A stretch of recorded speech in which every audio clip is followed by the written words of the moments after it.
problem. Hi guys! Hey, we're live.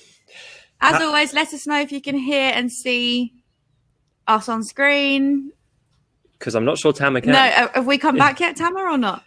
No, I'm still solo, but that's okay. This is bizarre, guys. We're having technical issues today, so apologies for the late start. We're here with Tamer. Can everyone confirm? Can you see us and Tamer on video? Or is it just one? He can only see himself. Both. Everyone can see both. Tamer, you're breaking the internet today. Apparently so. Who knew? This isn't going to be fun staring at myself the whole time.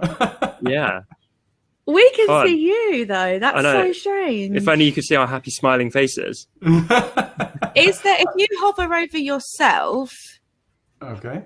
What option have you got? Any other options that says anything other than? Yeah, sorry guys. Sorry guys. We have a few people showing up. We're getting a trippy echo. There we go.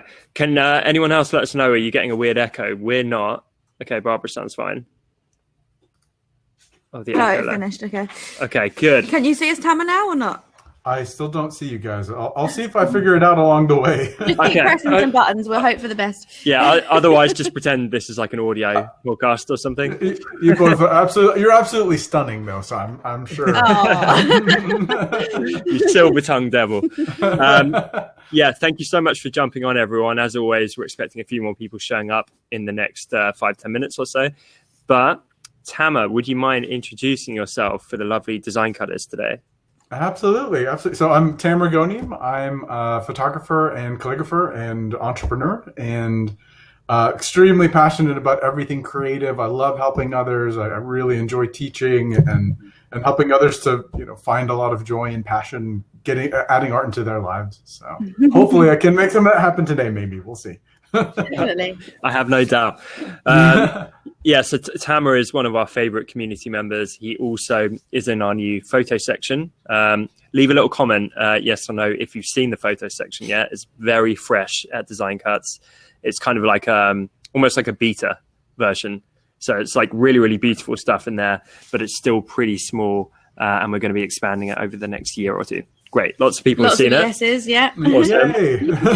Right, Tamer. You have those on the side of your screen, yeah? I'm sorry? The chat? Yes, yeah. I sure do. That I have. Just making sure it's not just you. Okay.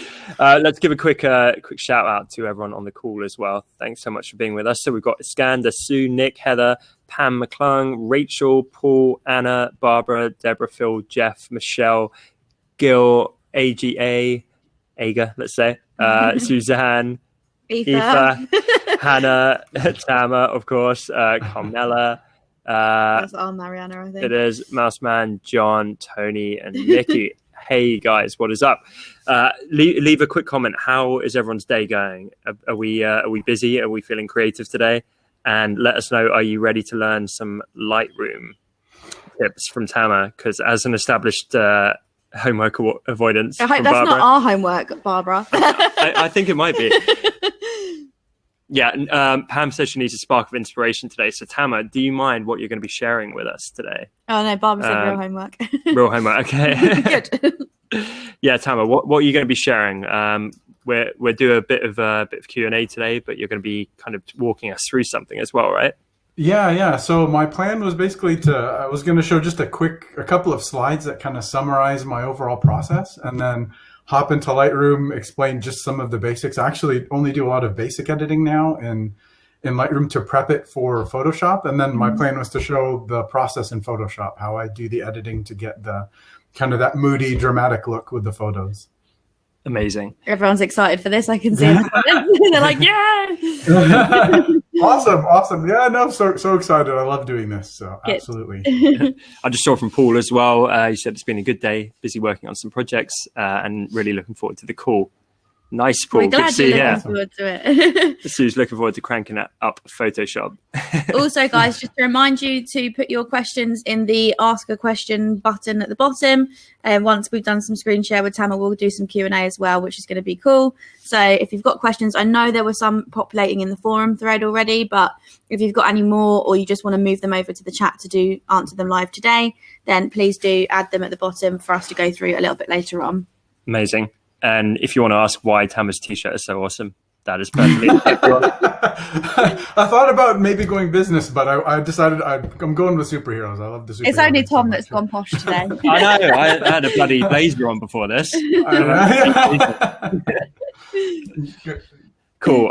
Yeah, guys, definitely get your questions in there. I think you said there were a few questions in the forum, Yeah, I think right? you were chatting to people in the forum all week, right, Tamer? So you've had a bit of Q&A going on already with the few peeps.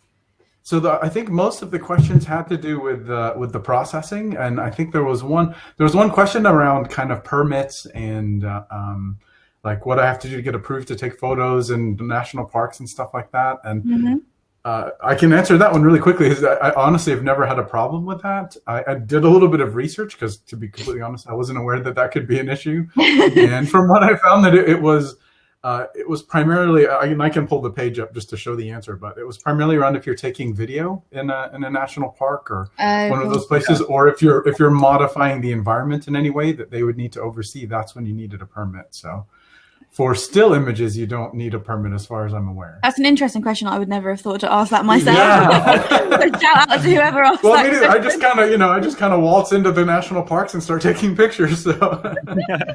Yeah, I can understand like model releases for photos, but I would never think of something like that for a national park. That's crazy. Yeah. So, but I can understand if you're modifying it on video. I don't know if you did like Yellowstone and put like an outbreak of rabid dogs or something, the tourist board might not like it. I suppose you have to be careful if there's people in the photo too, right? Yeah, I suppose you can't randomly take the people. That would probably fall under the model release stuff as well. But yeah, I think it's I've never really had a problem just taking still images. It was just if you're in like in a private area that's not open to the public, that's when you need to be careful, I think. So yeah. We were talking about this in the office.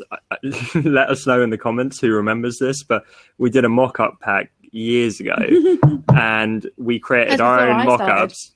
It was, So it was like Matt, our creative director, myself, Carol on our team, was in it, I think. Darren, and it was us like holding up things as mock-up templates so people could just drop in a poster or whatever. And we didn't really think twice about it. We're like, it'll be a fun thing to do. And then we sold it, realizing that we'd essentially given rights for our images to be used for whatever. So Matt started panicking, being like, where's this going to end up? It's going to be on like some inappropriate billboard or something. Carol ended up being used for like the University of Wisconsin or something. Yeah. And she's there being like, we've got a new library. And it's just Carol from our team representing the university. So I can understand the need for model releases. Yeah. Well, we've the team, right? The forums to say that we're happy for our own photos to be shared. So yeah, are you okay being on this call? Yeah, I'm fine. Okay. Luckily for you, I love it. So but yeah, Tamer, if you're able to share your screen, and while the questions come in, I would love to dive into your demo. Okay, perfect. Yeah, so the plan will be I'm going to go through the presentation that kind of encapsulates everything, and then I'll jump into actually how I do it. So let me share. Incredible. I know you can't see us, but I'm crossing my fingers that it works. You wouldn't believe the technical issues today, guys. I think we're on our third browser. You guys are lucky you don't get to see what goes on behind the scenes, whereas us three were having a little panic for a moment there. Okay, let me. Is it working? You're in. Am I in a vortex of screens? You are, yep. Okay, so now do you see a PowerPoint slide? Oh, no, you can tell you run your own business. Look at this, professional. To be completely, here's a Design Cuts plug. This is a Design Cuts template that I use. Oh, amazing. Well, thank you. I thought that looked incredibly professional yet affordable. Yeah, exactly. Amazing. Quite a deal. So I'm going to actually apologize that I didn't have a chance to make these slides any prettier. I started them around 3 a.m. yesterday, so but I was like determined to have this ready. But so should I just go ahead and start then? Yeah, sure. Yeah, go for it, man. So I thought I would break it down basically into some of kind of the game-changing tools that I've discovered over the years. And some of these are fairly basic, but some of them are like I'm not sure everyone knows about. The first one is fairly obvious. Adobe Lightroom is really, really helpful in a number of ways. I use it for cataloging, for even sharing stuff online and doing some basic edits. If I have something simple that I need to do, I'll do all the editing I need in Lightroom. Photoshop is amazing for doing the more detailed edits and more elaborate techniques like the ones I'm going to show today. And this panel, the TK Actions panel, is one that I discovered over the years that is an amazing panel. It's what I would consider basically one-stop shopping for photo editing. It's almost it's a panel that lets me do basically everything I need to do without having to click around menus, and I can really just do all the editing in once from one basic panel. Or Nice. It's actually a very, very elaborate panel, so I'll be kind of showing that today as well. Just a quick shout out to everyone who's just joining in as well. I can see the numbers are still going up. So, hey, Lady T, hey, Richard, hey, a couple of others that have just joined us. Oh, Jeff, sorry, you've got an emergency work call. Hopefully you can jump back in. Otherwise, catch the replay. But good luck. Sorry, Tamer, back to you. Awesome. Well, I'm so happy that everyone's joining. This is super exciting. It is. The fourth thing is a Wacom tablet or any other tablet, just because it really helps with doing the actual editing. There's some pressure sensitivity that you can use with some of the techniques that I'm going to mention. And then a color calibrator. If you're going to do any printing, this is absolutely must have. I can't tell you how many bad prints I got initially until I discovered how important that is. Is that like something you put on your monitor? Yes. Like that kind of thing? Exactly. Yeah, exactly. It calibrates the colors. You can sometimes even tweak it with a specific printer, and it just makes what you see on the screen much more of what you're going to get in the print at the end, which is what we all hope for. Amazing. I've never heard of TK Actions panel, by the way. Yeah, it's a great tool. You'll see once I get into Photoshop just how much I use it. Like I said, for me it's a one-stop shop for all of the editing techniques. It's very, very comprehensive. Amazing. And just as a reminder, if you've got any questions as Tamer's going through this stuff, pop it down below so we can go through them afterwards. Yes, please. Let's fill the questions. He's willing and able. Yes. So this second slide is really, for me, what the game changers were in terms of actually doing processing. So one is layer masks. That's a fairly basic concept, but yeah, certainly happy to explain it. It might be too much for this call, but I'd love to help people out if they need help with that. Luminosity masks are a second tool. These are basically a very comprehensive layer mask. It's the way I've heard them described, and the way I totally agree describing them. They're perfectly feathered for the photo, so you can make adjustments to different regions of light or different colors, different bands of light that are perfectly feathered, so you don't end up with like halos around a mountain or dark spots or fake border effects, things like that. It's a very it's a wonderful technique to make some really fine-tuned edits that look very natural. The third is the Orton effect, which is a technique that creates this sort of dreamy effect with the photos. That for me, when I was initially trying to figure out why don't my pictures look like the people who I admire and who I genuinely appreciate and wish I could create photos like this, was one of the like secret sauce techniques. Cool. I've never heard of that. And now you're sharing it with us. Yeah, I'm feeling like such a photo noob today. I don't know. I'm sure you could teach me plenty of tricks, sir. Absolutely. I know nothing about editing photos or anything, so I'm like, wow. Well, this is going to be fun. It's going to be a lot of fun then. I have my pen and paper here so I can make notes. Sweet. And then the last one is color dodging and burning. For me, primarily, it's color dodging. And you can do that to really emphasize specific areas of a photo. And then on top of that, you can create these sort of dramatic light effects. And that's another thing that was sort of a light bulb moment for me when I discovered, like, oh, this is another key to making the photos have that dramatic look. So, Tamer, I'm sure you're going to show us. I know when I used to do photo manipulation, my dodge burn technique would be like the 50% gray layer.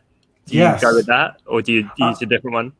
Sometimes I use that technique, but in this panel, there's another technique that's really just the click of a button that I think it uses a transparency layer, and I don't know what all of the the details behind how it's done. It's just another one of the benefits of this panel, but I just click a button and it creates a dodge burn layer for me that I just start using. So awesome. But it has the option for the 50% gray or just this transparency layer.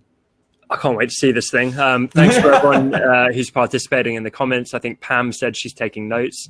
That's amazing. Just saw Jay pop up as well. How are you? Angela mentioned she's listening to my latest podcast and this popped up on her phone. Appreciate you checking it out. And yeah, hopefully you get to resume it afterwards, but this is going to be super valuable from Tamer. Awesome. And Sue said, Pam, could you share the notes when done? That's a great idea if you're able to in the forum. Yeah, that'd be really cool.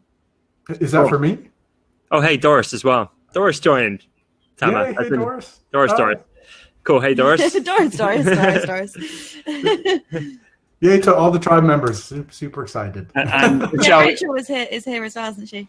Oh, man. Yeah. They're all coming up. And Michelle, you're right. I am totally cheating with Jay's name because I massacred it on so many calls. We're just going to go with Jay. So I stopped embarrassing. Yeah, she prefers it to the name mangling, she said. Okay, Tamer. So what is next? And okay, thank you so much for putting this together. I find it really helps to just kind of summarize everything, and then maybe it'll be a little familiar. So I tried to even color code these items so that in the next slide, which is the actual basic technique that I use, that it will be clear where each one of these is used. You've set the bar. Next you and be like, you mean you haven't got a color-coded PowerPoint? What are you thinking? So layer masks are generally used everywhere, so I didn't really bother coming up with a color for that. But so, excuse me, this is the actual process that I go through. I try to condense it into like 9 steps. So the first step is I'll take a photo straight out of camera, and generally speaking, I try to get very dull, not punchy pictures out of camera. I adjust it to be very neutral because I want to be able to manage everything when I do the editing later. So my adjustments in Lightroom are literally to do that, to make it a little bit more neutral and a little bit more bland, which is ironic, right, for photo editing. So I'll make some basic adjustments in Lightroom. Then the next step will be doing some cloning and healing. Like if there's a branch that's sticking out of the side of the screen, I don't really clone out or remove things from my photos that are primary subject. I try to be careful when I'm actually taking the photo. That's a very good tip I would recommend to anyone. Like pay attention to the editing. Do you use content aware fill for that? Yes, that's correct. Yeah. What a game changing tool that was. It made quite a difference. Yeah, it's like literally highlight and it's gone. and the purpose of that, right, is just to kind of stop the eye being pulled away from the primary subject with all these little distractions. Yes, exactly. Just something. I mean, even when you're out in the field, sometimes you just can't get that little branch. And I'll actually show an example of it with this photo. But there's just something creeping in at the side that's just I tried, but there was no way to get it out of the frame when I took the photo. So, Tamer, I don't know if you've chatted with Richard much in the forums, but he's like the king of puns. If you see, well, you can't see us, but we are giggling away here, and it's because of Richard, because he just hammering those comments with pun after pun after pun. He's talking about this high content aware Phil, as in PHIL. He's like, so it's like a guy, it's a dude. Content it aware. Is, yeah. That's cool. I need to. Yeah, if you hear us giggling, we're not laughing at you. It's Richard. No problem. No, I need to thank Content Aware Phil for his many help, like his assistance in Photoshop. He's a hell of a guy. That guy's an amazing guy. The way he removes things from the foreground is just. We're sensing a definite abundance of silliness in the comments today. Yeah, I'm getting that vibe. Too much coffee's been had. I love silly. That's awesome. That's why I went with the Superman shirt today. Let's have fun. Awesome. So once I've done the cloning and healing, then I'll apply the Orton effect, which right now just sounds like a magical effect, but you'll see what it is. So I wave a wand. It's a Harry Potter thing. The Orton effect on the spell, and then it works out. So I'll apply that effect and adjust it, and then. I'll make some adjustments to the tones of the image, and I'll show the histogram if anyone's familiar with histogram, but there's kind of a common histogram shape for these kind of dramatic images, and it really comes down to managing the tone in the image so that a good part of it is kind of in the dark region, and then the highlights really show out, or the highlights really show when you've got most of the images dark. The contrast becomes much more dramatic that way, which I'll show when I get to it. So I adjust sort of the midtones of the image, which is not the blacks, not the white stuff, but the things kind of in the middle to darken them. Mm-hmm. And then I'll adjust the dark sometimes depending on what's happening with the picture. And that again is using the luminosity masks because they help focus on a very specific range of the photo. And then once that's done, I'll do some creative dodging and burning. So highlight specific areas, maybe add a dramatic sun effect or something like that. And then I'll darken the lights if it's getting a little bit too bright, which is darkening the lighter parts of the image to kind of keep that contrasty, moody feel.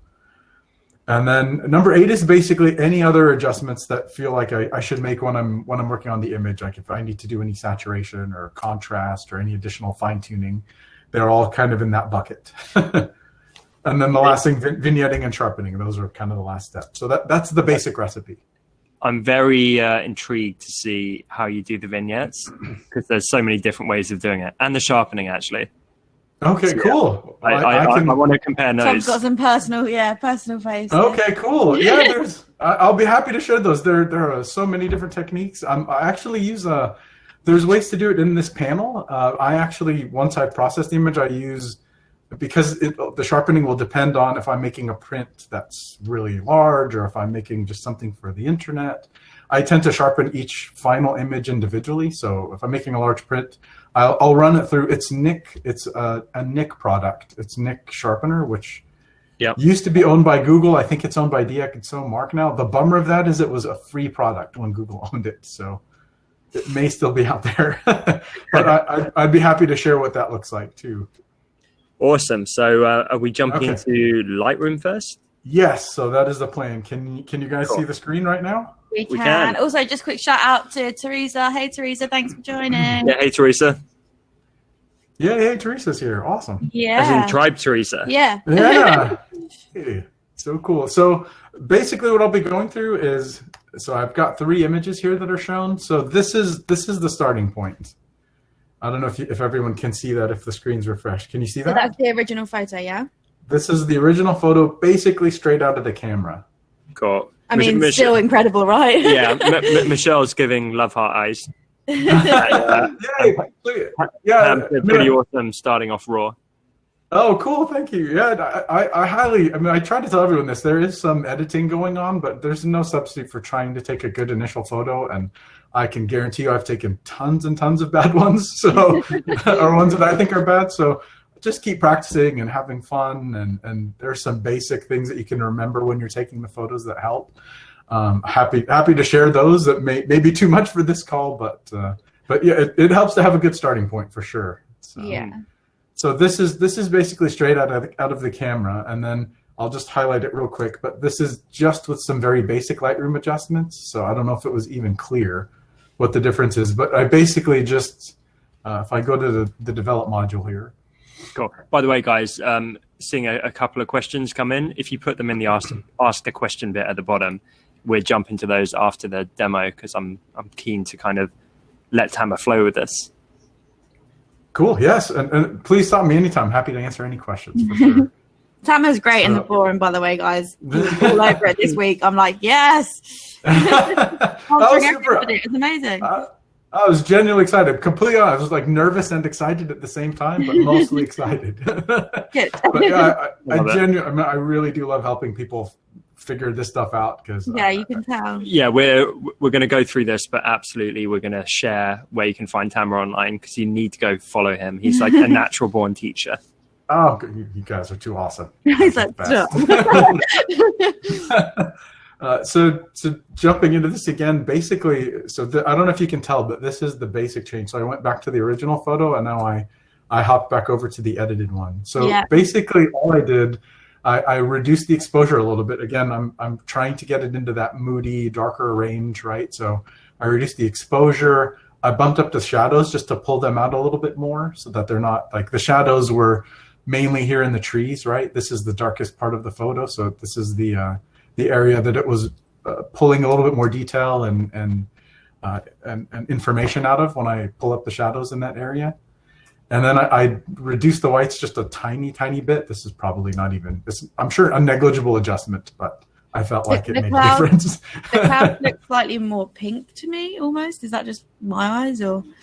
No, they were pink. They were. Yeah. It was an amazing sunrise. That was a sunrise. I'm like just checking that I'm not going colorblind. No, so this is, like I said, this straight out of the camera, and I generally tell everybody this as well. The scene in person looked infinitely better than this looks, even as just a basic photo. So You know, every time you keep saying straight out of camera, I keep singing it in NWA in my head. Coming straight out of camera. That doesn't mean anything to me. I'm like, what? I know that reference. I'm like, yeah, so again, these are really basic adjustments. So one thing that I almost always do is I created a little Lightroom preset that it basically, so I don't know if anyone's aware, but when you pull a photo into Lightroom, by default, it makes some basic adjustments to the photo. So I don't know if anyone's ever imported a photo to Lightroom, you might see it initially starts with an image and then it'll kind of change as the image gets pulled into Lightroom. So it's usually applying some basic edits. And so I created just a preset that I called Neutralize. The TGP is just Tamer Ghoneim Photography. That just sort of undoes that so that it's very similar to what I got out of the camera. Because Lightroom, again, will make some basic edits. It'll try to add a little contrast to the image and stuff like that. It does that automatically. Yeah, it does it automatically. It obviously feels like it needs to have its own input. Yeah. So some of that comes from the process version that you're using. By default, it'll pull it into the current process version. And then I think it's maybe the lens corrections or it's somewhere in here where there's a profile that it can select like camera landscape, camera neutral, camera portrait, where it'll actually try to apply a basic presumptuous program. Yeah. So, I mean, I've noticed that so many times where the photo will come in and then an edit will happen to it. I'm like, I didn't do that. Where did that come from? So I'll usually just like kind of apply this little neutralizing preset that I have that makes it less contrasty and a little less punchy, and then I'll make some edits in Lightroom. And then this is really it. I may do some pre-sharpening, which is just very, very light sharpening to make the image a little bit sharper, but I haven't done that with this one. And all of this comes down to taste, but that's maybe one of the other things that I would do at the beginning. And that's why I have this other preset that I created that's just a very light sharpening that I might do initially. Cool. So once I'm done there, are there any questions or anything so far? No, I think that's there awesome are questions so far. coming in up the bottom, but we'll kind of go through them. Okay. Yeah. Sounds good. So I'll jump in. So basically where we're going to end up now is I'll be taking it into Photoshop, and then we'll end up with this image at the end. So this will be how it'll look by the end with the adjustments, like the 9 steps that I went through before. Oh, wow. Yeah, that's incredible. So it makes a huge difference. Everyone in the comments is like, whoa. So yeah, you'll be getting the secret sauce, and I can't wait to see what everyone creates. So let me, I think I put Photoshop over here. So here's the image in Photoshop. So again, I created an adjustments folder. So I'll just step through the Photoshop layout real quick. So this is the panel that I was describing, the TK Actions panel. So it's going to look like a ton of buttons right now, but this is why I say it's a great hub for me to have a one-stop location to do almost all of my editing. So there are buttons to do zooming in and out. So this will take it to 100%. And then I can pan around. This will fit the image to the screen. So that's super easy. There's buttons that let me zoom in further and zoom out more. So it's been a very handy, even that's just the zooming, right? That's just one row. So it's been very helpful for me. I can do almost everything just using this panel. So it just speeds up the workflow?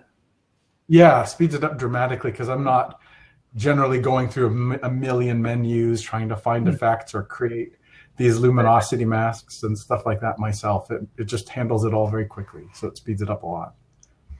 I was just reading the comments and I agree with Pam. You see stuff, sunsets and things like that, but the camera never captures it the way that you're seeing it, right? So to see it like this, that's more what your eye would see, but as soon as you take it as just like, that looks like nothing and not worth the photo. Yeah. You do stuff like this to make it look how it should. It's absolutely true. It's absolutely true. And that's always how I felt like, excuse me, this is how I feel like I saw it when I was there. It was very dramatic, incredibly colorful, and it's so true. And like I said, I try to get the camera to create bland photos because I know it's never going to be able to capture the scene. It's just not possible. So I try to get bland ones out of the camera so that I can add it back later and have as much information in the photo as possible. Mm-hmm. Like Jeff just said, it's bringing the feeling like what you felt seeing it, putting that into the photo, because obviously you know, that those bland photos or what the camera actually picks up, sometimes that gets lost. Thank you. That's absolutely. Thanks to Richard, he linked to the panel. Oh, perfect. In the comments. So yeah, go scroll up if you missed that. And I never know whether Richard's actually going to link you to something that's not a joke, though. I'm never quite sure.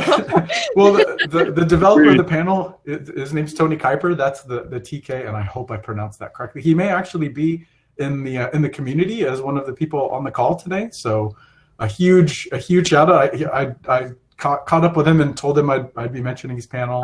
This is the guy we're about, right? Yes. So he may actually be a member of the community who's listening in or watching today. So I apologize to him initially, just saying if I say anything correct, please forgive me, because I know that the panel can do, like, it's an incredible tool, and it can do so much. And I'm probably going to mess something up. we've got a Tony in the attendance. Yeah, we can't see last name. A Tony, but let us know, Tony, if it's you. Okay, so yes, hats off if it's him, but he's developed an amazing tool. So incredible. So I'll show for anyone who doesn't have the panel, or a good part of my homework is going to be to try out the Orton effect with a picture.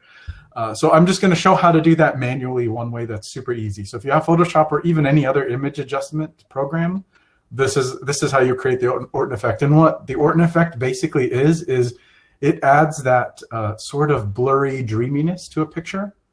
I don't know if that makes any sense, but hopefully it'll be clear as I do it. So yeah, I mean, some of your photos that I've seen, the ones with like the forest and the lights coming through the trees and stuff, to me it's almost that kind of fairy tale into the woods kind of feel. Yeah, that's exactly it, and I love that, and for me that's kind of how I feel when I'm in these places. Like I woke up at 3 a.m. to take this picture, and I was out there, and it was a very magical sunrise that day. So yeah, beautiful. So basically, the steps for creating the Orton effect are to basically you create a pixel version of the layer, or this is a simplified method, right? You create a pixel version of the layer that you're working with. So I'll just duplicate this background layer, okay? And then I'm gonna take this background layer that I copied, and I'm gonna apply a blur filter to it. So in the tool, I can just click here and it'll create a Gaussian blur. Or I'm sorry, actually, one step that I take before is I make it a smart object. So that way when I apply the blur, sure. Tamer, Richard just said a pixel version. Is it not pixels already? Which I did kind of wonder if he said that. Yeah, so when I say a pixel version, it's so when you create masks so I can create an empty layer mask and do some cloning and stuff like that, and it doesn't end up impacting. Like, I'm still editing the. I can maybe try to explain it this way. So most of these adjustments that I've made are, if I edit the background, all of these adjustments that have stacked up will still layer on top of that background, right? So I could change the background image in this photo. Like, let me see if I can draw. I'm freestyling now. Let's see if this works. Cool. Hey, Ferry just jumped on, by the way. Glad you could join us. And bye, Phil hasn't gone already. Yeah, Phil had to go take the grandkids. Get his grandkids. Okay, so let's see. So I'm going to try to make this. So if I draw like a black line, yeah, you can see like this is way down here in the layers.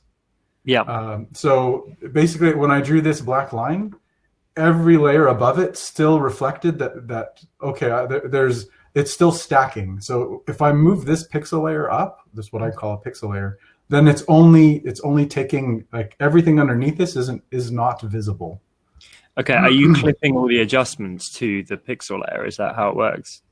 Yeah. So it's basically stacked. So it's a concept that it's called non-destructive editing, basically. So yeah. So effectively, every layer that I'm adding on top of it is done through a mask, or is done through. So this is not a good example, but it's done through a mask that's not actually. The layers underneath it will still be visible through it, if that makes sense. Yeah, of course. Yeah, I think Richard just said, I think it might be a terminology thing. Because I work very similarly. I think I just called it something else myself. Okay, yeah. So this is just like a merge. Yeah, non-destructive editing is where it's at. You should virtually never have destructive techniques if you can avoid it. Yes, I absolutely agree with that, and that's why I initially I start with the Orton, because that's the one thing that's going to create a layer that will mask everything underneath it. So so it's something that I use at the beginning and maybe at the end as well, potentially. Cool. Tanya just jumped on, by the way. Hey, Tanya. Hey, Tanya. Awesome. Yeah, it's like almost a full tribe. It's sweet. I feel like I want to be part of this cool kids club. I'm like, I want to be there. It's the best club. You seem like a very cool kid, Sarah Jane. Oh, thank you. Okay, so the Orton effect again. So basically, I create a background copy, and then if you blur that layer, apologies, let me get rid of this one. Thanks, Jeff. So if you filter and then do a Gaussian blur, and I usually will go through something around, or use a blur of maybe around 30, 35, 40. So I'll blur that layer. And because I made it a smart object, if I want to, I can go back and edit it. Otherwise, the blur would have just been applied to the image, and I'd have to reduplicate it and do the blur again to edit it. So it's like it's a smart filter, right? Yes, exactly. So at its very core, this is the Orton effect. So you just blur a layer and then make its opacity very light. So if I make it like 15, maybe you can tell. It may be hard if the resolution's not great. Let me zoom into 100%. But it basically created a very like a kind of that dreamy effect in a subtle way. Can you guys tell? Yes. Could you? I know it might look obvious. Do you mind saying like on, off? Okay. Yeah. Sorry. So it's just on. Kind of small for some people with the icons and stuff. Yeah. No problem. So right now it's on, and then I just clicked it off. So it's Do it one more time. So now it's on again. Yeah. Let me make it a little bit more dramatic just for the call. It makes it look slightly like a painting or something. Yes, exactly. Exactly. It gives it that sort of dreamy, hazy kind of a look. So it's again cool. now it's off, and now it's on. Do you normally go about 15% with the opacity? Yeah, so I normally go between around 15 and 25%. I would say. Okay. So cool. Maybe 25 if it works as a more dramatic effect. 15 is usually the lowest. Yeah. So maybe it's maybe harder to see. So I'll leave it Good at 25. tip. I never did that. In all the years of photo manipulation, I never actually used that. So that is a great tip. It's like I said, it was kind of a game changer for me, because it's you eventually get to a spot where you just are clueless as to why yours don't look like the people that you really love their photos and that type of thing. And this was one of those eureka moments for me. Nice. So the other couple of things that I'll do to this Orton effect, I'll add a contrast adjustment. So let me increase, like make it fully blurry again. So I'll add like just a contrast adjustment to the blurred layer the blurred layer that just gives it a little bit more punch. So I'll increase the darkness of it. Let me zoom out again. So back to here, I'll increase the darkness and like the highlights. This is a levels adjustment. It's right here, and it's also here within the panel. He's created a submenu here, so you can do all of these adjustments. So it's basically a levels adjustment to tweak the contrast. So I'll just do it very quickly here. So now it's a little bit more punchy. So it'll be a little bit more punchy when I make it less when I reduce the opacity of that adjustment. So now when I go to 15, it's, oh, sorry. I always do that. I do it to the levels adjustment. So now it's just, I don't know if you can tell, but it's a little bit more punchy than it was before, or maybe a lot more punchy at this point. Tamer, I don't know if you work similarly to how I used to, but I would always do it too much and then scale it back. So it was like trial and error. Yes. And just kind of, and the most subtle things, you keep going like before, after, and be like, which one's better? And then you tweak it and be like before, after, and just do it by eye like that. Yes, that's exactly true. I absolutely do that. And another tool for helping with that too is if I take this effect and make it kind of extreme, like I'm thinking right now, I made it a little bit too dark. Another trick you can do without having to fiddle with the levels again is just reduce the opacity of that adjustment. So if I take this down to now 75, it's not going to be that levels adjustment won't be as dramatic as before. Do you take the same steps for all of your photos, no matter what they are, and then just tweak them accordingly to the photo.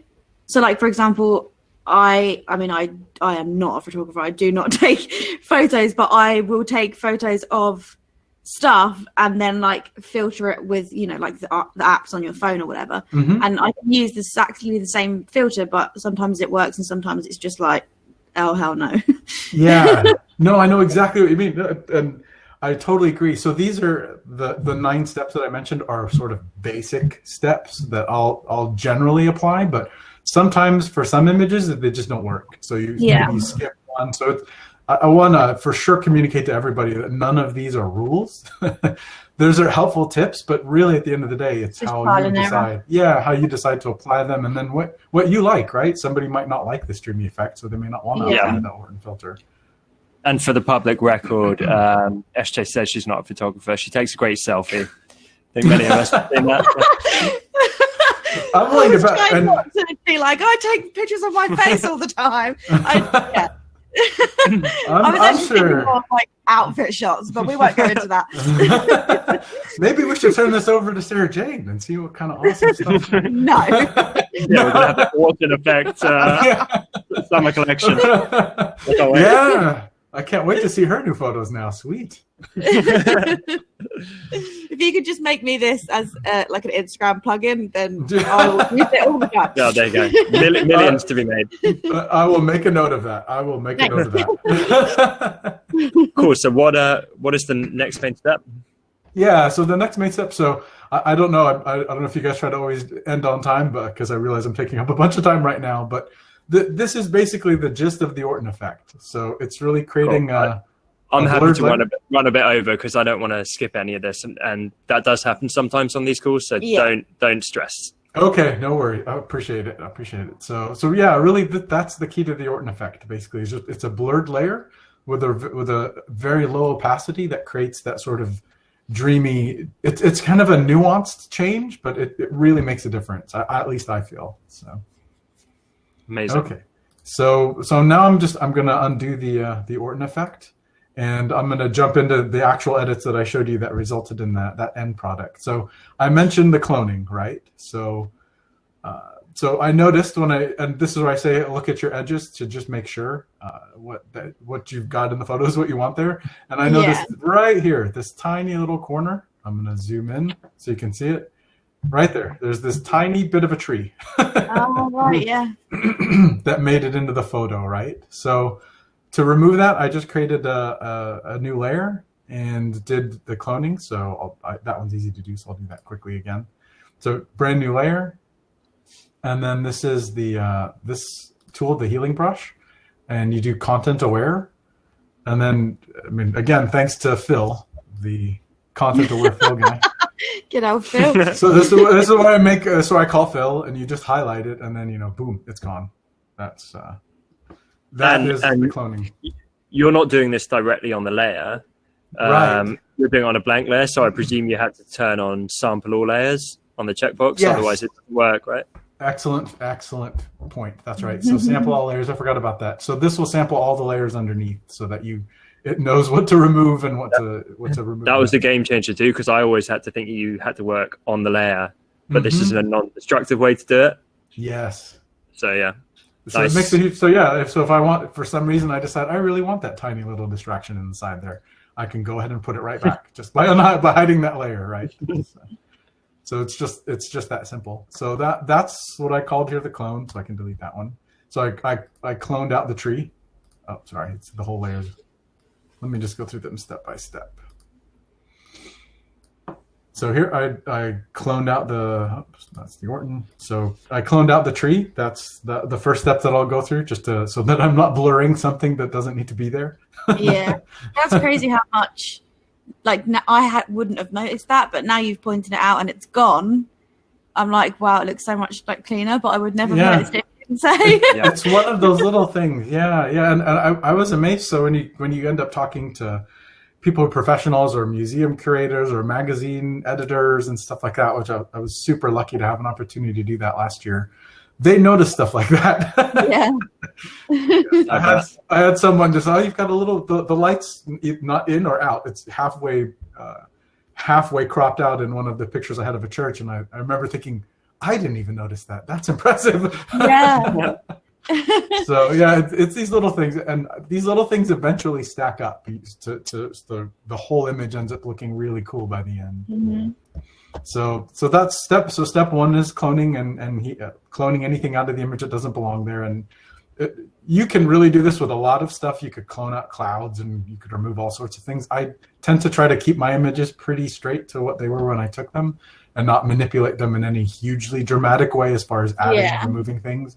Like I'm not going to put a bald eagle on a rock and pretend that I got that delightful moment or something like that. But or like Michael from Fugstrator, where he replaced the sunset with an egg, a fried egg. That's more drastic. And it's totally cool to do that. I don't elect to do that with the landscapes, but maybe egg landscapes are more natural. The next big thing. Right, exactly. So again, I cloned that out. So that was the first step. The second step was the Orton. So just added this little bit of blur to the photo that gave it that dreamy look. So let me zoom out again. Okay. By the way, can I just say with Michelle in the comments, I completely understand you on that one. She said that her hubby never looks at like what else is in the photo. So she's like, thanks for showing my messy counters, hon. It's like you have them on Instagram, right, where there's like people with like pants on the floor and whatever else. Make sure you assess the whole photo, people. That's hilarious. Yeah, no, I tried to clean up my work area so I knew there'd be a call today and stuff. So I feel it. I feel it for sure. Awesome. So now's where I'm going to get into talking a little bit more about the luminosity masks, and I won't get into how to create them because the sincere truth is I've kind of forgotten how to do it because I use this panel now for everything. But it effectively, the basics are you use these channels. So I have my Photoshop workspace laid out so that I have the channels here at the bottom in addition to the history. So the channels, you've got a red channel and that will select specific regions of the photo that are more red, right? So it's basically creating a black and white version of the photo that is feathered to areas that you're looking to edit. So maybe it'll make a little bit more sense once I actually start to edit the photo. So if you're familiar with layer masks and you're familiar with the concept that when I create a mask on a layer, that when I paint over that mask in black, kind of like, let's see if I can show this one. Oh, that's removing it. So this is a layer mask.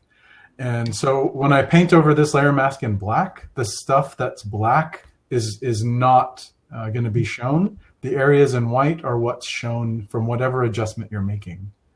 So it may be a little complex, but hopefully most people are familiar with layer masks. If not, I'm certainly happy to explain those at some point as well.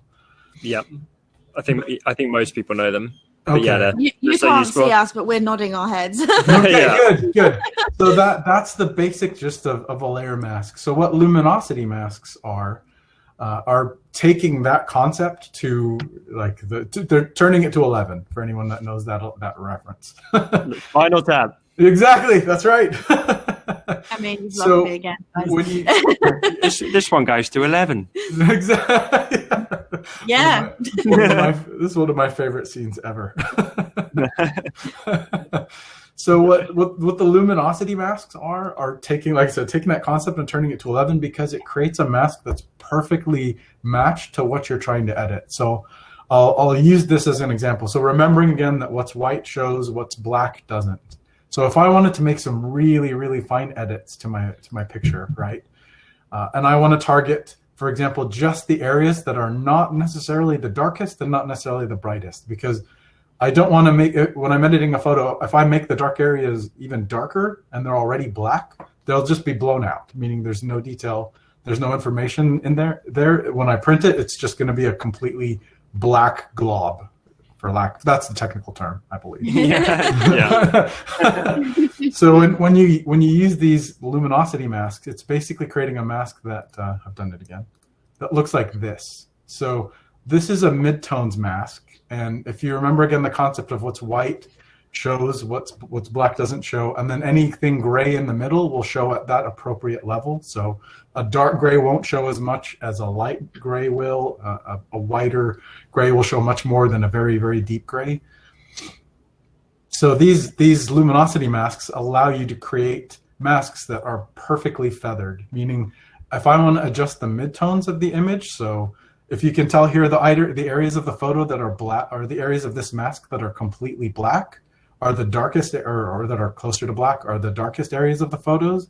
But because I also pick the midtones, the lightest areas of the photo are also darker.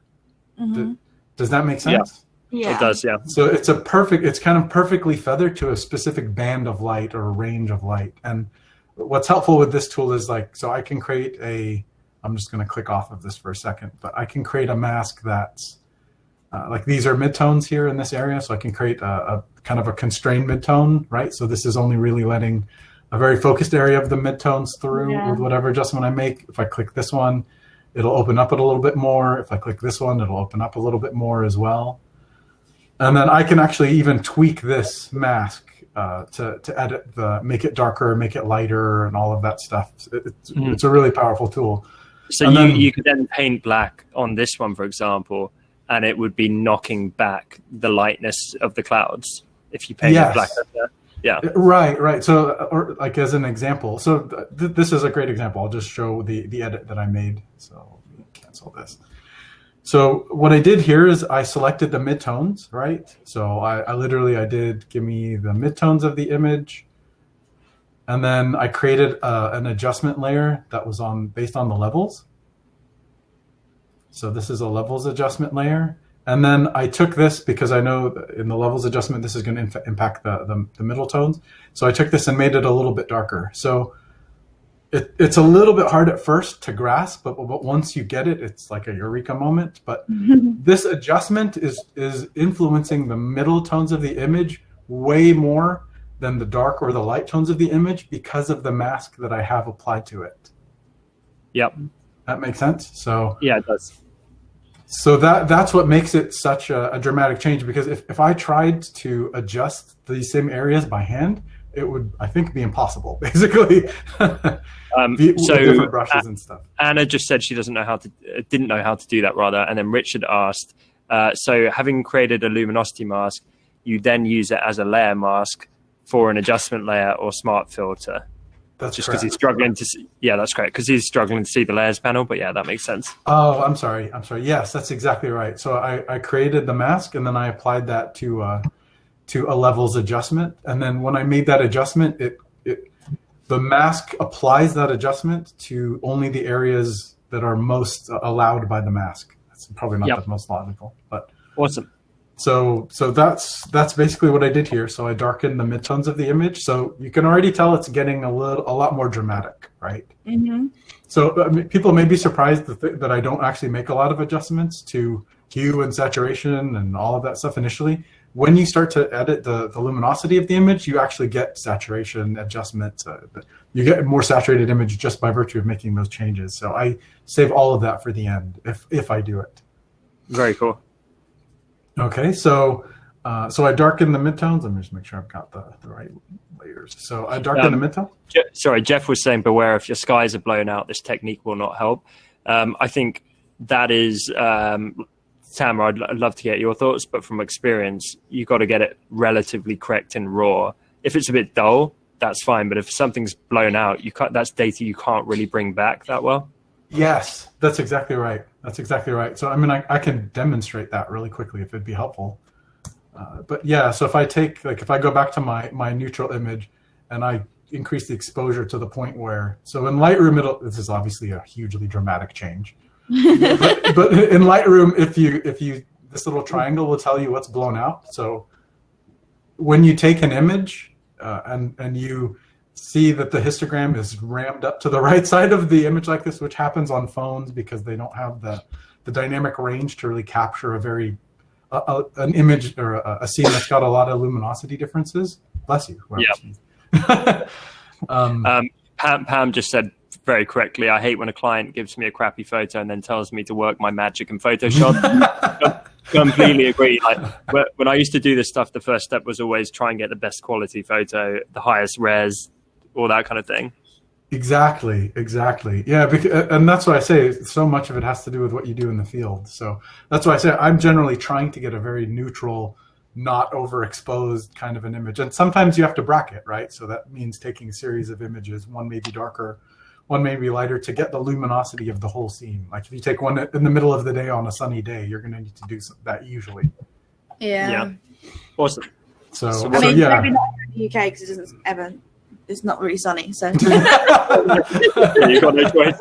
Well, you guys have the best climate for photography then. It's awesome. Perfect. To be fair, when I got married, my photographer was like, I hope it's not too sunny. And I was like, shut up, I want it to be really hot. We don't really know for the photos. I want to be squinting in every photo. Right, exactly. Everybody in the wedding party's got sunglasses on the whole time. Yeah, I actually do in most of my wedding photos because it was like the hottest day of the year in the end. Wow. So I've got literally Blues sunglasses Brothers. on my head in all of them.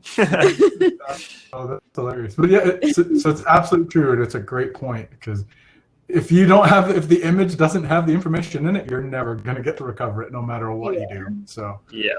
Okay. So what's up next?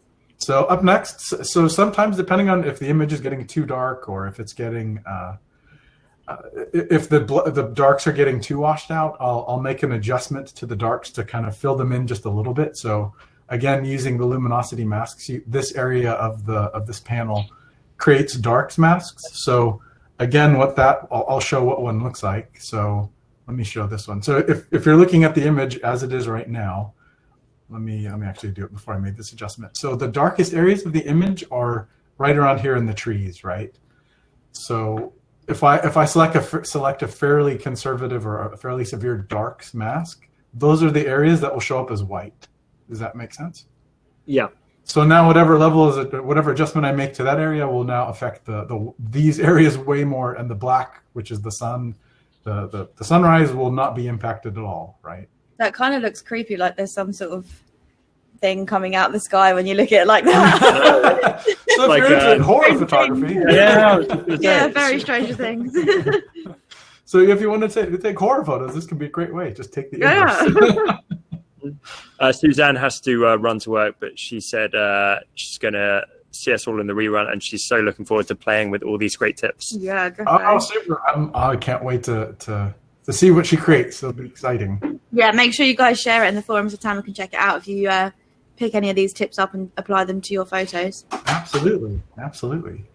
So basically I'll make I'll do the midtones adjustment, which is again darkening, and what I'm kind of building up towards here is an opportunity to create a really dramatic spot of light that will really catch the eye. And if you look up here at the histogram, this is what I was mentioning earlier, that this is kind of the shape that I'm usually kind of looking for, where a lot of the image is in the darker areas of the histogram. I don't know if everybody's familiar with the histogram, but most of the image is in this darker area, and then there are just these pieces or these areas of the image that are highlighted, and that gives it that really dramatic feel.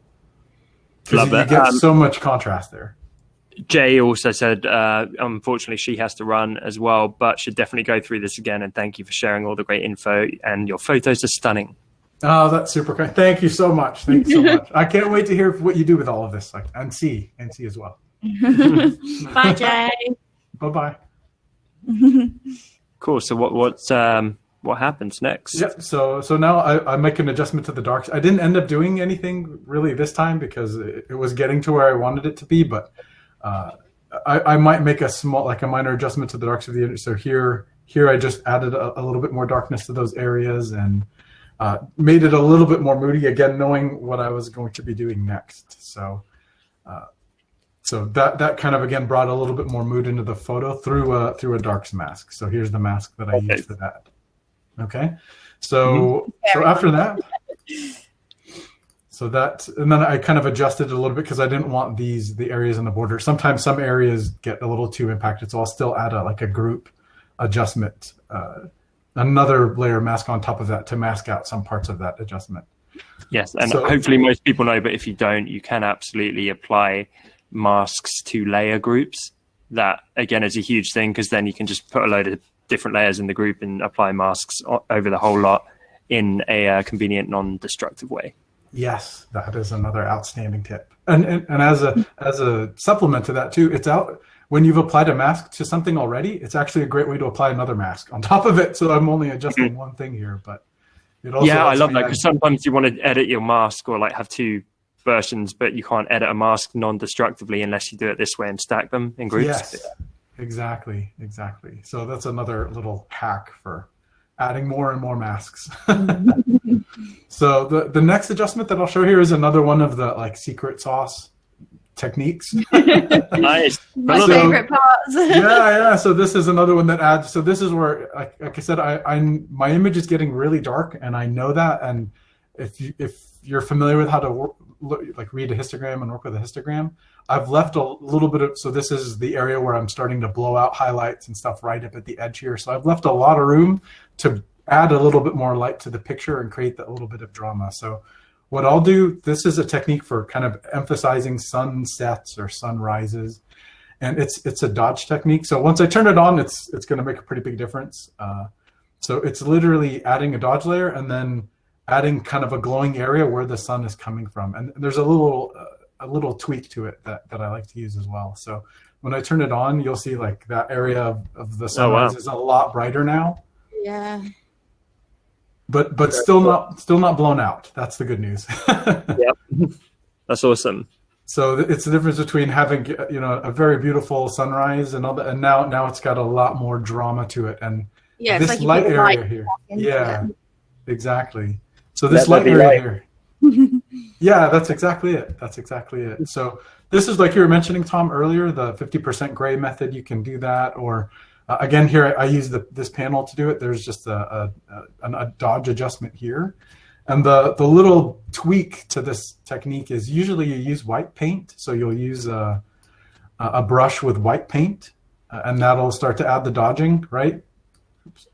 Sorry, just to clarify, are you using the 50% gray layer, Richard asked? No, I'm using it's a transparent dodge layer that I honestly don't know the difference. But is that filled with gray or white or transparent or what? It's just transparent. To be honest, I don't know exactly how this is created. This would be maybe one that Tony could jump in on, because I would just make a fool of myself. What's the blend mode on that layer? The blend mode is overlay. Overlay. Okay, yeah, perfect. Yeah. So again, the basic technique here. So usually you're using Tony did just jump in. And thanks, Tony. Hello. He's exactly right. Actually, it doesn't need to be filled with 50% gray. It's the blend mode that does the effect. Perfect. Yeah. Nailed it. Thanks, Tony. I knew he would be far more knowledgeable than I am about this. That's why I apologize to him outright at the beginning. Like, please forgive me if I say anything wrong. So again, what I'll do is usually you paint with white. So you start with a white brush, and then you really want to take the opacity as you're painting way down. I mean, I may go down as low as 10% while I'm doing the painting of this effect. Because you don't, I mean, like you probably saw initially, when it's at 100, it's just going to create a white mess at the, right? Like it's just going to completely mess up the image. So if you start with a level that's at 10%, then you can start to sort of build it up a lot more. So I'll do 10%. Did you say it was dodge blend mode on the brush? It's just a basic brush, and then it's on this dodge layer. Yeah. It's a normal brush. Yeah. And then, so the tweak to this, so usually you paint it with white. The tweak to this is to pull in some of the color from the picture. So I'll instead of painting with a white brush, I'll actually grab a color from somewhere where the sun, like something that's reflective of the sun color. So maybe around here in the clouds. So something that's a little bit on the pinkish side. And then I'll use a fairly muted tone for the painting.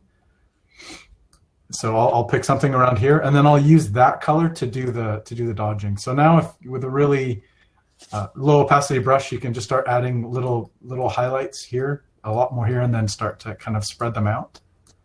I love that, because I used to do that as well with the colors, and it's similar to my art teacher told me. Mm-hmm. Nothing is generally ever going to be like 100% white or 100% black. Mm-hmm. So even if you're like doing it for a bit of dodging or burning, it's not great to use 100% white or black, because that's just unrealistic, right? Yeah. So sampling colors is a great tip.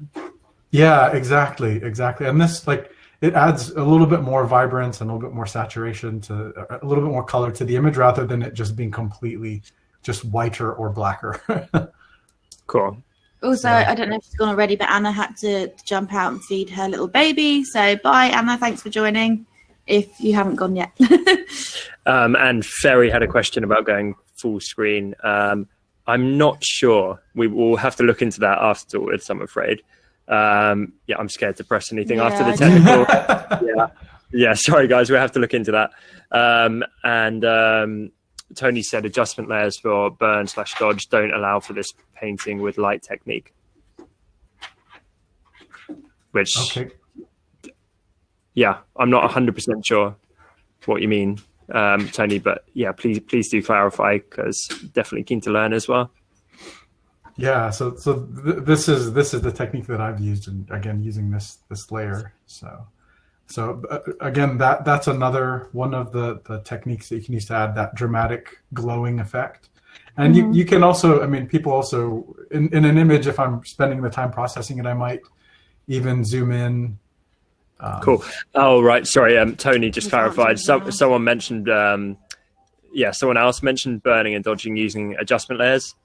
So it's not like this technique. It was someone else saying. Oh, I gotcha. Okay. Mm-hmm. Cool. He was just being super helpful. Yeah. For us. Thank you, Tony. Appreciate it. So I'm glad he could join in for sure.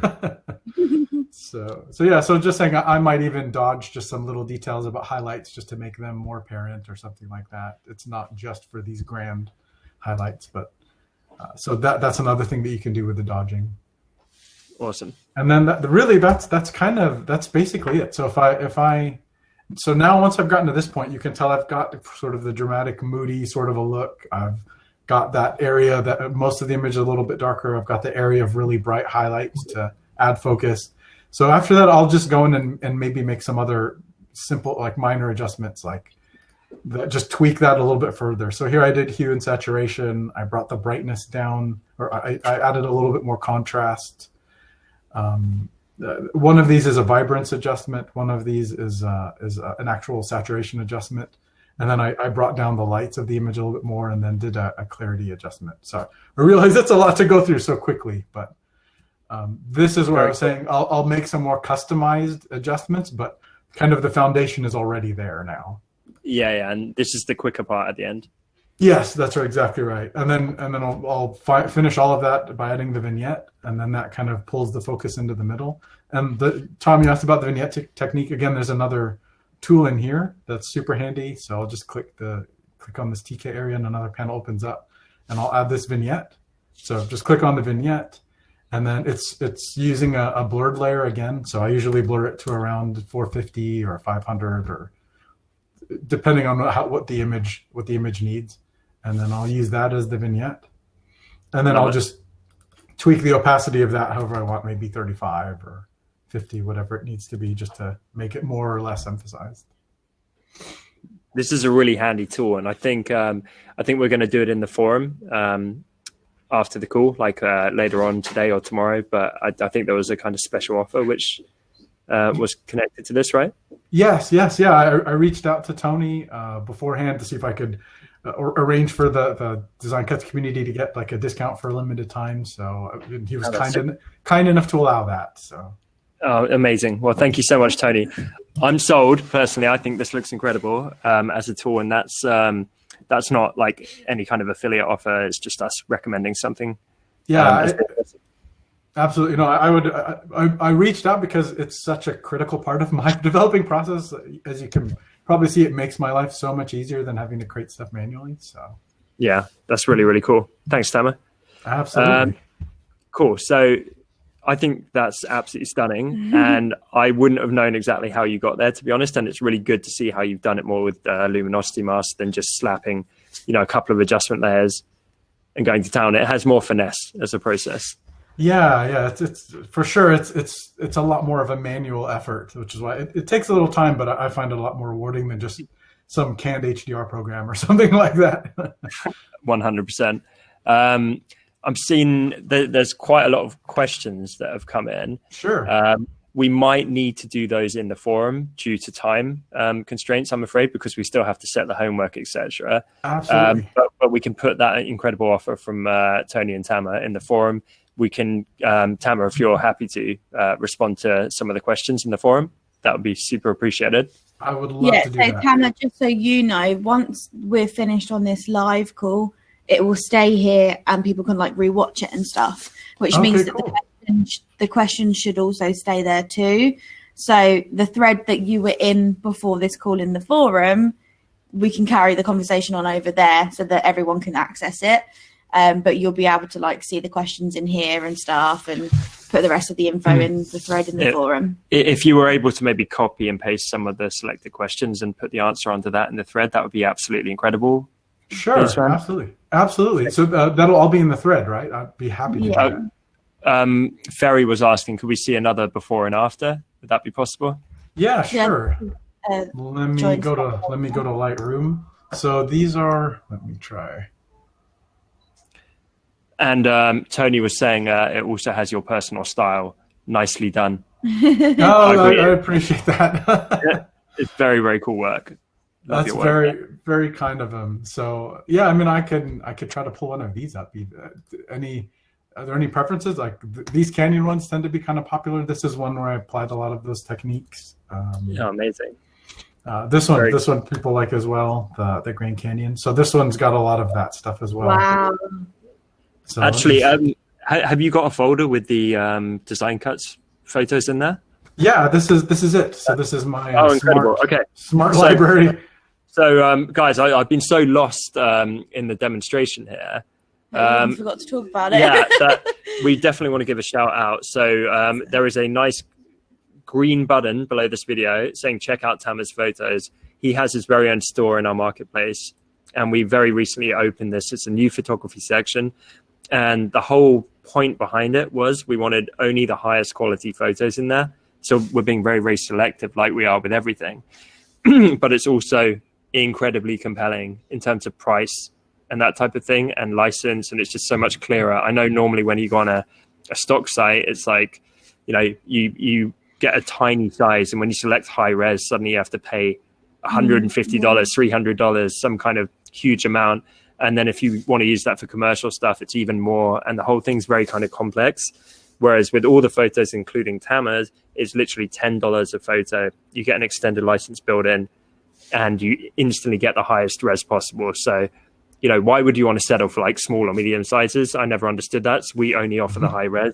And then if you want to scale that down, that's great. But definitely go check it out with the button below. And Tamer's about to show off some of the awesome photos that are in his section. Absolutely. So these are all the ones that are currently there. So some waterfalls. This is from Antelope Canyon, which is a very famous place. And there was a question about how I got permission to offer Antelope Canyon photos, because for anyone that doesn't know, this is a small place in Arizona that's owned by Native American tribes. So you actually are going onto their land, and they take you on tours through some of the areas. There are 2 canyons. The short answer is I reached out to them after I had been there and asked if they would be okay with me doing that, and they were gracious enough to allow me to sell photos and share them publicly. So that's how I got permission for that. So that's Antelope Canyon. This is from Sedona, so it's a really cool area with a lot of red rocks, and that's really cool. That's stunning. Lovely place. Let's see where. Have you got the forest one? That's my favorite. Yes. The really green forest. That's the one right here. Email. Oh, I love this photo. This is the one I was talking about. It reminds me of like a fairy tale, like the movie, like Into the Woods, all that sort of stuff. Like, look at that, guys. That's insane. I love that. Yeah, that completely looks like ethereal to me. That's another magical world. Like, you can't argue the fact that doesn't look like magic. Yeah, it's one of my all-time favorite spots. So this is in Olympic National Park. It's just I was heading to one location, and then I passed by this little patch of a wooded area that looked like this, and it took my breath away when I looked at it. Yeah, I expect to almost see some like little elves in there or something. Yeah, it felt so magical, and it was this very distinct section of that rainforest. It's a rainforest over in Washington State in the Northwest U.S. So pretty. So it was really magical for sure. Tony's saying awesome light on that forest image. and lots of people are saying it looks amazing. Guys, I just put a poll at the bottom. If you click where it says polls, let us know if you're going to check out the photo section, including Tamer's photos, because there's a lot more in there, and they're absolutely stunning. Okay, we're getting a lot of yeses here. Yay, awesome. I can show a couple more that I sent for consideration. Like, so these are some flowery ones, but again, I applied the exact same techniques that I used. So this is sorry, let me go E. There we go. This is Lightroom. So so like that's just a little waterfall in a park, and these are some cool flowers from a botanical garden.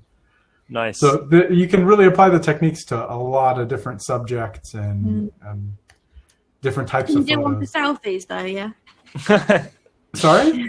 Do one for selfies, though. Nick. Do one for selfies. You can use the Orton effect for selfies, right? You want to blur any blemishes and stuff like that for selfies. Tamer, do you mind opening just as a final example? I think we can see. Do you mind going up with your cursor? The one where it's like a portrait shot, but it's like the stones and the river and I think mountains in the background. So it's kind of right in the center. Right. Oh, this one. Yeah. Yeah, sure. Thanks. So this one actually I did a little bit more back in the days when I was learning the HDR technique. So this one's a little bit more HDR heavy. But this is a mountain range in Canada. That's unreal. I want to see that as a cinematograph if people know what those are. So where the clouds and the water's moving, but the rest of the photo's still. Love that. That'd be amazing. May be able to make that work. Let's see how. Awesome. That's so cool. Tamer, thank you so much for sharing this. I'm going to. Thank you for blowing our minds today. Oh, my pleasure. Like I said, I love doing this. So anything I can offer to help. These are all the steps again for anyone that wants a recap. But or should I turn off the video at this point or? Yes. Yeah, we need to do the homework for sure. I am just going to put a link. So, all right, back. All right. Can you see us yet or not? Still, I still can't see you for some reason. It's just a mirror at this point, unfortunately. We're just updating the link at the bottom to share your Instagram as well.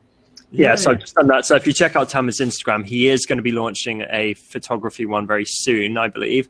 But his main Instagram is actually his calligraphy work. He's a man of many talents. Oh, yeah. And Tamer's calligraphy is insane. Thank you so much. In fact, have you got like a couple more minutes, Tamer? Oh, absolutely, for sure. Do you mind resharing your screen and sharing like a couple of your calligraphy pieces? Because it's truly mind-blowing. Oh, no problem. Thank you so much. Again, for sure, I genuinely appreciate all the kind words. Thank you so much. Let's see. Fingers crossed. Yeah. I know exactly. And my computer exploded. And thank you from the whole community and SJ and I as well for putting so much thought into this with the presentation. And it's been so well presented and thought out. When I saw your email before with like your checklist and stuff, I was like, wow, this guy's really organized, but you've just like taken it to another level. I love it. Yeah, no, I really, I love teaching and helping people out, and I try to keep it as, I always try to follow the whole, tell them what you're going to tell them, and then tell them what you told them approach. That's that bit of advice really stuck with me. You know what you're doing, doesn't it? Do you mind sharing the Punisher one? Because I love that one. Yeah. So this is one of my calligraphy pieces. This one was done on canvas. Yeah. Look at the state of this, guys. This is hand-done calligraphy. What? I've never seen anything like this. Absolutely. What? I'd be happy to come back and talk calligraphy for sure. Defo. So everyone instantly was like, "Wow, holy moly!" Like, mind blown. A little mic drop for us there, I think. So, like I say, Tamer's launching a photography one. Yes, I see you guys are loving the calligraphy, so definitely click on the green button. And go follow Tamer on Instagram. Not only is his work incredible, he's the nicest guy I think I've ever met as well. So go follow him. I've never seen anything like this before. Have you not seen his work? No. Like this? Okay, it's amazing. So Tamer, will you come back and teach some of this calligraphy as well another week? Yeah, come and let's do an hour of this on its own. Cool. Tony takes calligraphy at a whole new level. Yeah, seriously, man, the comments are exploding. I don't know if you can see them, but people are loving it. Thank you. So I'd be thrilled. Frankly, it's completely an honor for me to join and share this stuff. I'd be so happy. Can you show a couple more pieces because people are loving it so much? Yeah, sure. So here's Darth Vader. That one was also done on canvas. So cool, right? That is. I mean, I need to watch you do this. This is incredible.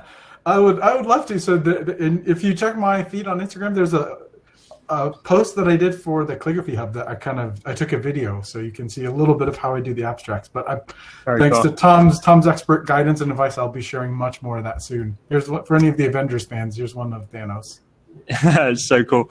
Sue asked about where the Instagram handle is. I think it's in the green button right below this video, guys. So do go check it out. And then these are just some words, more not all comic stuff. But. Cool. SJ just wrote a note as well. We're writing secret notes to each other. We're going to reshare your work on the Design Cuts Instagram feed, if that's cool with you. This needs to be that'd be huge. I'd be absolutely honored. Thank you so much. Amazing. Well deserved. Cool, man. So thank you so much for sharing. Feel free if you want to stop sharing the screen. Got it. And over to you for the homework. Yeah. All right. So, as you guys know, we set your Hangout homework every week, and the lovely Tamer is going to do this week's task for you all. So pens and paper ready. Listen up for your task for the week. Yay! So my homework idea for this week was, again, applying the ideas we talked about before. So either take a brand new photo or use an existing photo that you have. It can be an iPhone photo. These techniques work on any kind of photo, right? It'll work great if you don't have one that's blown out or a lot of stuff's lost in the shadows. But take a photo or use an existing one, and then I would love to see if you're able to get something cool with the Orton effect or the color dodging and burning, which was that kind of glowy sunrise, sunset glow effect to create that kind of moody, very high contrast, high dynamic range kind of picture. So that makes sense as a homework. Yeah, so I will create a thread in the forum as we do every week for the homework. I will put some basic tasks in there, but Tamer, you might want to help me re-clarify more specifically, seeing as I'm not that technical.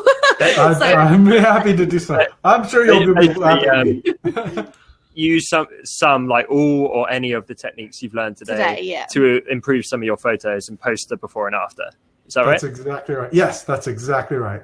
Yeah, so tag us up on Instagram, #Hangout Homework. You can tag Tamer as well. I'm sure he'd love to check them out. Yeah. And obviously post them in the forum. I'll tag you up in the forum, Tamer, so you can keep check on the thread coming in. And that'd be awesome. I can't wait to see what the guys come up with. Me too. I'm very, very excited. Thank you very much. I love it. And I'm waiting for it to load here. Yeah. Guys, we are, look at that. This is Hangout Homework. We're seeing all your design work on Instagram. It's coming up, and we will be resharing it on our profile. So it's a great way for you to get exposure, get some links backs, and get new people discovering you and following you. Yeah, so we shared last week's homework earlier today on our Instagram as well. If you guys didn't see it, it's on our stories. So last week, Tamer, I don't know if you saw, but we had Ian Barnard last week, and he tasked them to recreate one of their very first designs to see how far they've come and how they've grown and the techniques they've learned since. So that's over in the forum as well. That's really, really cool. But #homework on Instagram, you'll see them all. Cool. I'm excited to see that. That's such a cool challenge. Tamer, thank you again for being here today. You've been an absolute pleasure, as always. Unbelievable talent on display. So good at presenting it all, and such a natural teacher. We really, really appreciate it. Can't wait to have you back. And it was lovely to meet you. Obviously, I've heard loads about you, but I haven't spoken to you or seen you myself. I know you can't see me, but great to see you. But you're just stunning, glamorous, and beautiful as always. Thank you. Honestly, thank you so much, though. And I know the community really appreciate it as well for all the comments. So we can't wait to have you back. And everyone go follow Tamer's Instagram with the green button below this video and show him some love. Also, I love the fact that Anders just said Team DC, aka Tom and SJ. We just make up. We're holding the fort. Yeah. Thanks, man. I can't wait to talk to you on Friday as well. Thanks. We'll see you in the forum. See you in the forum. Awesome. Sounds good. Thanks, everyone. Appreciate it. Cool. Thanks so See you much next for week. jumping on, guys. We appreciate it. Can't wait to see your hangout homework. Take care. You too. Have a good rest of your Take week. care, everyone. See All right. you. Bye, guys. Bye. Bye.